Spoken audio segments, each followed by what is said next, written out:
Hey guys, அஸ்ஸலாமு அலைக்கும். இன்னைக்கு சூப்பரான சிக்கன் கறி எப்படி பண்ணுறதுன்னு பார்த்துடலாமா? ஹாட் வாட்டரில் ஒரு 5 பாதாமை ஒரு 2 நிமிஷம் ஊற போட்டுக்கோங்க. ஒரு பேனில் 4 டேபிள் ஸ்பூன் ஆயில் விட்டு ஸ்பைசஸ் ஆட் பண்ணி 2 மீடியம் சைஸ் ஆனியனாக கட் பண்ணி ஆட் பண்ணிக்கோங்க.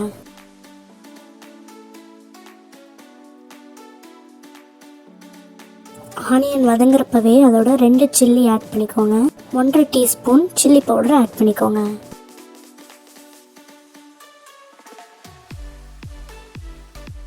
2 tablespoon ginger garlic paste add பண்ணிக்கோங்க.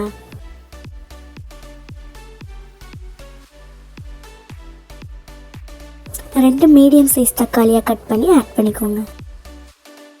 தக்காளி நல்லா மசிகிற அளவுக்கு வெந்ததும் நம்ம சிக்கன் ஆட் பண்ணிக்கலாம். நான் இன்னைக்கு 1/2 kg சிக்கன் எடுத்திருக்கேன்.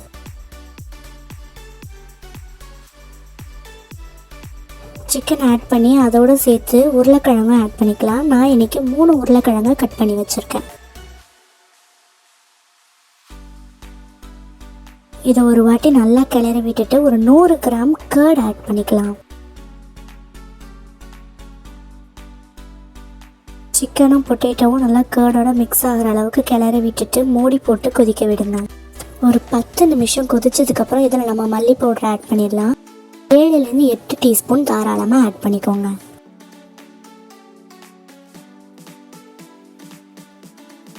½ டீஸ்பூன் பெப்பர், ½ டீஸ்பூன் ஜீரகத்தூள் ஆட் பண்ணிக்கலாம்.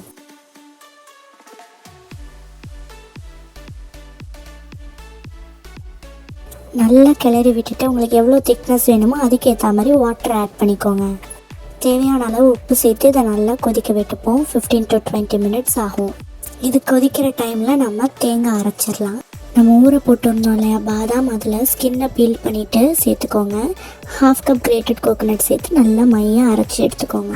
சிக்கனும் பொட்டேட்டோவும் வெந்ததுக்கப்புறம் நம்ம அரைச்சி வச்சுருக்க தேங்காய் இதில் சேர்த்து நல்லா கிளறி விட்டுக்கலாம். மறுபடியும் ஒரு 10 நிமிஷம் இதை கொதிக்க விட்டு ஃபைனலாக மல்லி இலை புதினா இலை போட்டுக்கலாம். மேலே ஒரு 1 டேபிள் ஸ்பூன் ஆயில் ஊற்றிக்கோங்க. எனக்கு புளிப்பு கம்மியாக இருந்ததுனால நான் கொஞ்சமாக லெமன் ஆட் பண்ணிக்கிறேன். அவ்வளோதான், நம்ம சிக்கன் கறி ரெடி. இப்போ கீ ரைஸ் எப்படி பண்ணுறதுன்னு பார்த்துடலாமா?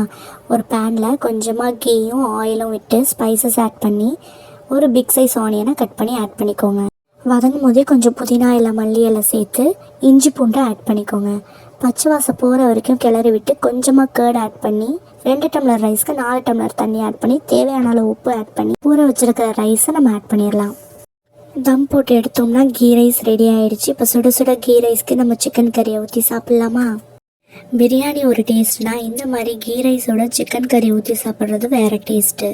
என் குழந்தைக்கு உருளைக்கிழங்கு பிடிக்கும், நான் நிறையா போட்டிருக்கேன். உங்களுக்கு வேணான்னா நீங்கள் ஸ்கிப் பண்ணிவிடுங்க.